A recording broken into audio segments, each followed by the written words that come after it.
Hi there, it's Ella, and today I'm going to talk with you about what I think of Edgar Allan Poe's short story, The Masque of the Red Death. For both Poe and Mary Shelley in Frankenstein, they both maintain the theme that it's not possible for humans to escape death. So I chose to write on Poe, as his story conveys the message in an extremely effective and interesting way.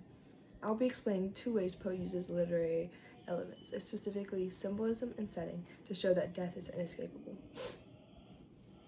Alright. Let me start with symbolism, which is one of the strongest features of this story. Poe uses the 7 rooms in Prospero's castle as symbols of life. Each room is a different color, which reminds the reader of the stages of life in order from birth to death. The most intense is the last one, which is entirely black with red windows. This represents death, and it is so eerie that most of the party did not even want to enter it. According to Poe, there were few of the company bold enough to set foot within its precincts at all. Quote, this is a place where it is made known that people try to distract themselves from death because it makes them uncomfortable. But at the same time, Poe mentions that the final room is something that one cannot avoid forever.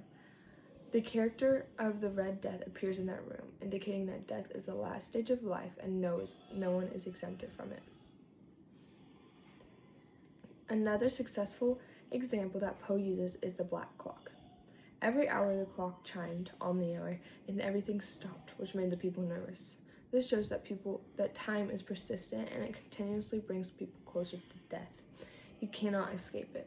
The partygoers tried to distract themselves by their costumes and their celebrations, but the clock's chime penetrated it all. At the end of the story, as soon as the last person died, the clock stopped, portraying how death brings an end to time in general. Thus, with those 7 rooms and the clock, Poe uses symbolism to support the theme that death is inevitable and cannot be escaped. The second tool Poe uses is setting. The entire story takes place in Prince Prospero's Abbey, which is first introduced as a place of refuge. Poe describes how the prince and his friends walled themselves up to escape the plague. Don't always trust what you see. The abbey was amply provisioned with such precautions the courtiers... Quote, the abbey was amply provisioned with such precautions the courtiers might bid defiance to Contagion. And I quote, the setting portrays men's natural instincts to get away from danger as fast as possible. Some tried to even trick death and lock themselves in, thinking that they could control their fate. We all know how that ended up for them. The abbey is made to sound safe, with its walls and gates of iron, though we quickly realized that the setting is more dangerous than what was expected, and was not the refuge that they once thought it would be. The walls that were supposed to keep everyone safe from the outside had brought a danger and are keeping everyone in. What's also interesting in this setting is the masquerade ball itself. The party creates a dreamy, almost otherworldly atmosphere in which everyone is wearing masks and trying to pretend reality does not exist. Yet, this is quickly broken once the Red Death arrives. They all pretty much go back and realize, this is reality. And they can't, stay in the unreality that they're in. The setting, which previously had been fun and secure, is now scary and despairing.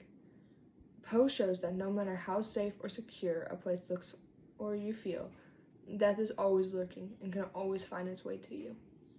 Your wealth, your status, or your isolation is not able to save anyone, including yourself, from death. In short, Poe uses symbolism through the colored rooms and clock, the setting, through the sealed abbey and masquerade ball, to present his main theme. Death is unavoidable. His story is a reminder to readers that time is always going, it's always marching, and when life reaches its final stage, no amount of wealth or preparation can protect us from death's grasp. That's it for today. Thank you so much for listening. So excited to watch everyone else's, and that was my overtake of Edgar Allan Poe's The Masque of the Red Death. You cannot escape death. Don't try, you can't prepare for it.